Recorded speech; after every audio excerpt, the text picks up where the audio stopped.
How are you guys? I've missed you. I hope you missed me. Anyway, as you can see, I'm in a much different spot today because I'm actually. This isn't my house. I'm in my boyfriend's house right now, and they have this really beautiful rooftop, and I just absolutely love hanging out here. It's such a nice breath of fresh air. There are so much sky to look around at, and you can watch the sky change colors. It's just so beautiful. Today it's gonna be kind of a much serious topic, less a heavier topic actually. I hope you got to see my trigger warning at the beginning of the video. If any of those topics trigger you, I would suggest for you to skip this one just so you wouldn't risk it or anything. But if those things don't trigger you, well, feel free to hang around with me in this very chill place, and I'm gonna talk to you about my mental health. Ta-da! Yeah, it's a very heavy topic, I know, and I'm doing this for a few reasons, a bunch of personal reasons. But to start off, I was diagnosed with persistent depressive disorder, previously called dysthymia. It's like a minor form of depression, except it goes on for like every day. Um, it's like almost the whole day you feel heavy, you don't feel motivated, and you've been experiencing that for at least 2 years, and it can stop for a maximum of 2 months, but it goes on every single day. So it's a more minor form of depression, but there are some days when uh, people with persistent depressive disorder can experience major depressive episodes on some days. Yeah, that's summarizing it, I think. So, to explain where the story starts, like how I even got to thinking if I had something that I had to check on myself, there's this like really vivid memory from before when, I had a best friend in college. I absolutely love her to this day, and we were each other's support system, emotional support system, I mean. So if we had any problems, any sadness, or any, suicidal thoughts, we talked to each other and shared our own experiences. And when she had a partner, she mentioned to me, like, in passing, but this, I really couldn't forget this memory. She said that, hey, my partner said that not everyone has suicidal thoughts. Like, my partner has never ever considered, killing themselves, never ever considered committing suicide. And um that was really new to me. I was like,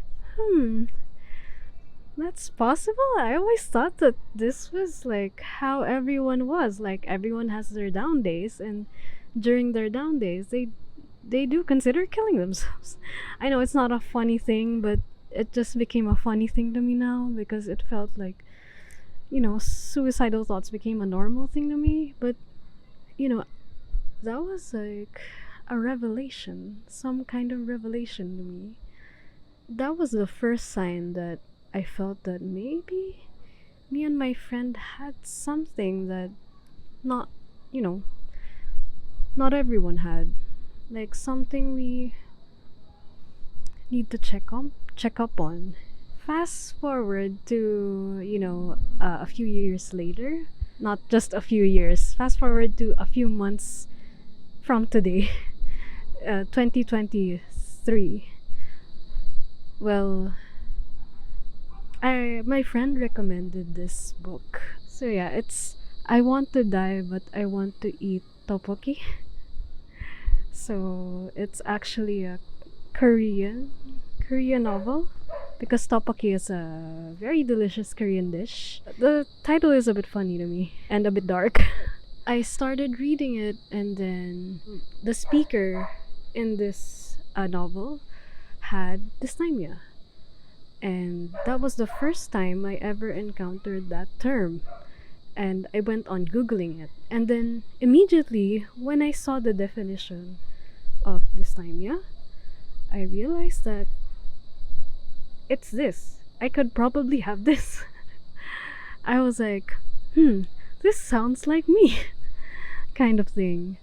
And, you know, when I kept, when I continued reading the book, I was like, yep, I have more confirmation that there were so many similar things that I experienced, that this girl also experienced, because the whole book is in the format of like a dialogue. It's like a dialogue between her and her therapist, and then her thoughts afterwards. And she would have very similar struggles with me. Not exactly the same, but very, very similar issues with me.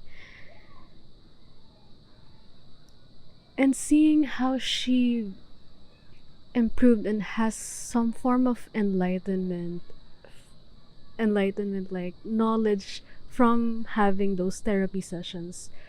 Like she was more knowledgeable about condition and uh how to pursue how to overcome her struggles.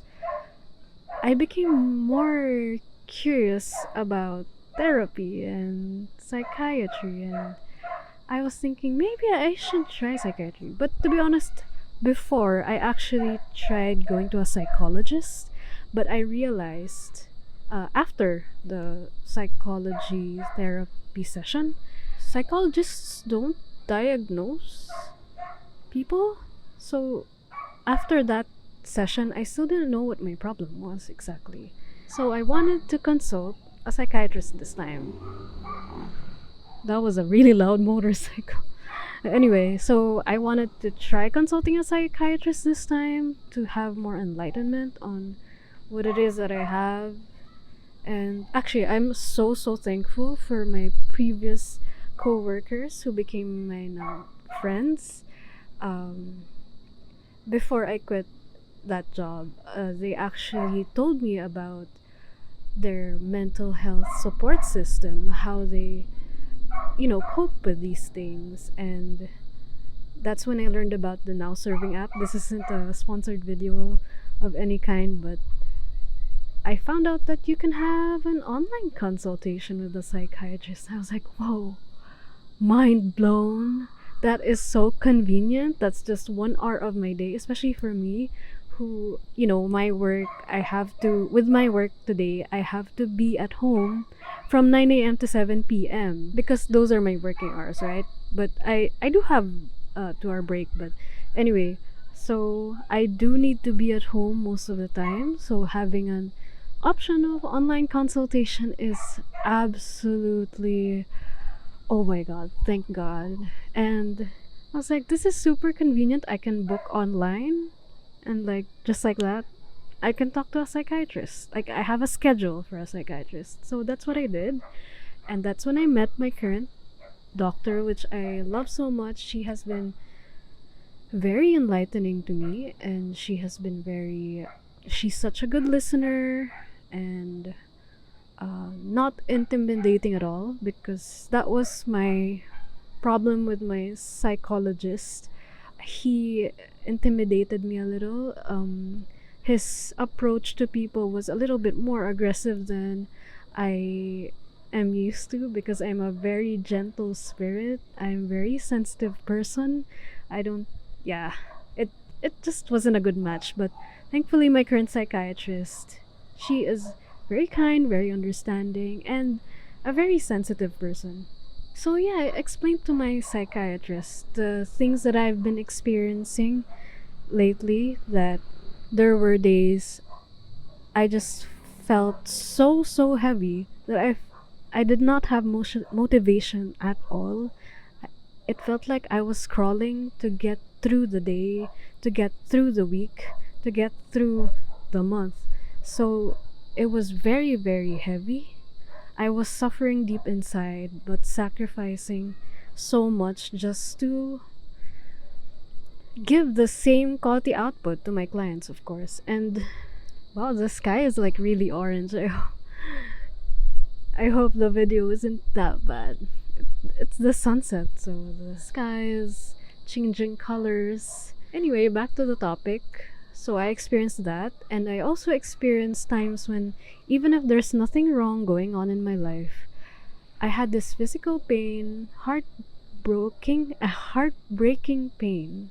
You know, though, that pain in your chest when you find out that someone betrayed you, or you failed at something, or maybe you lost someone. That really heavy physical pain. I had that for absolutely no reason at all. And it was happening more and more often. It really worried me because I didn't want this thing, whatever I had, to get worse. I also experienced some form of social anxiety when, after interacting with people, I tend to like overthink what I said, criticize myself. But an even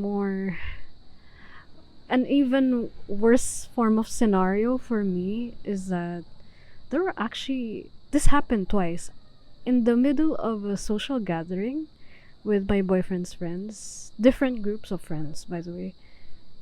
I slept. I slept in the middle of that whole event, and that's not normal. I don't think it is.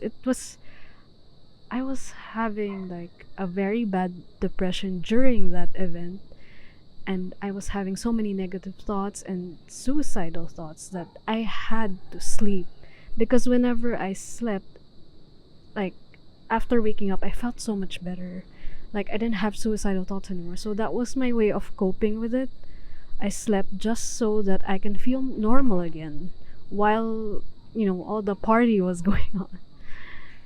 And so, I mean, I'm sure it was weird to them, and they just didn't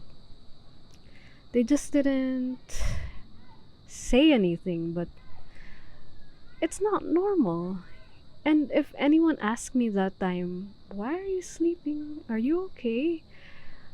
It's hard to explain to them that I have to sleep, or else I'll feel suicidal, or else I'll feel overly critical of myself, and I'll feel worthless. And once I wake up from my sleep, I'll feel normal again. It's so hard to explain that to someone. Can you imagine? So, on top of going through that suffering, I had to hide everything. I couldn't be open to anyone about it because I was scared that no one would understand. And it really is hard to understand that. I would get it, I guess, if they didn't understand me, because it's hard to understand something that they haven't experienced. So yeah, I experienced those in two different parties. In the first party, thankfully, they didn't really judge me much. They were just like, "Oh, maybe she's sleepy." On the second party, thankfully, there was booze, so they just thought, "Oh, maybe she was drunk." And yeah, nobody asked anything, but my boyfriend knew that I was having that social anxiety that time. At least I got to open up to him about it. So yeah, back then, that was like, I think when I was 24 or 25, I think. Even back then, I felt like I had some form of depression or anxiety, but I wasn't sure what exactly. Thankfully now I'm having more clarity about these things. Even just knowing what condition you have is such a helpful thing, because once you know what your diagnosis is, you can research about it, you can figure out how to get through it, which brings me to why I made this video in the first place. I made this because when I was experiencing these things, it was hard for me to research it because there weren't much videos about dysthymia or persistent depressive disorder. It's not very common. I think major depression is more common, but not much people talk about persistent depressive disorder. I only found like maybe two or three people talking about experiencing this kind of condition, and it was, I wanted to view more perspectives who are going through the same thing I was. So I'm hoping that this video will be out there for people like me who are looking for people they can relate to, people who would tell them that, like, I'm here to tell you that things could be okay. Things could be better. All you have to do is to consult a professional. The doctor will guide you through it, and everything will flow from then. It's not going to be an easy process, but it's going to be a good progress. And in my specific case, my doctor gave me some non-pharmacological techniques, just such as meditation, challenging your negative thoughts. She gave me a worksheet on that. She gave me numerous worksheets actually to help me fix my bad habits in thinking. And when I tried those and they wouldn't work, it still didn't work. That's when I tried my doctor's medical prescription, um, which I'll be talking more about in a different video. I want to be open on my journey in the first 2 weeks of taking the medication, just so people who are going to take the same kind of medication will know what to expect, at least what they could experience, because I experienced it. But I know that people's experiences with medication can differ, but maybe it will be helpful in some way to help prepare them for what the possible side effects are. For my medication, I have to take it daily for 6 months, at least 6 months, and then um, I know that the full benefits of the medication will only be um, felt after 2 months. And right now I'm in 1.5 months, and I can tell you that it has been working wonders on me already. I am so much better at talking to people. It's so much easier for me to socialize. I have so much more clarity with what I have to do. I have more energy and motivation to work on my passion project. I still have days when I have problems with motivation. I still have days when I get depressed, but I'm telling you, it is a much better situation for me now compared to when I wasn't taking the meds. I just know that it has been helping me. I know it's not perfect, but I'm trusting the process. I'm trusting that this is a good progress, and I have confidence because I have my doctor who will guide me through this. I do know that there are some instances that they have to do a trial and error on the meds that you're gonna take because it might not be the match for you, but the doctor will guide you through the whole thing. And I'm really thankful for that. Okay, it's getting really dark now. I think it's time for me to end the video. My my phone is like having trouble focusing on me because it's so freaking dark. So I'm gonna say goodbye for now, and I'm just so thankful that you listened to me, and I really hope you watch my next video, my other videos. So click like and subscribe. It'll help me with my future videos. It'll give me even more motivation to make more videos. And thank you. Bye.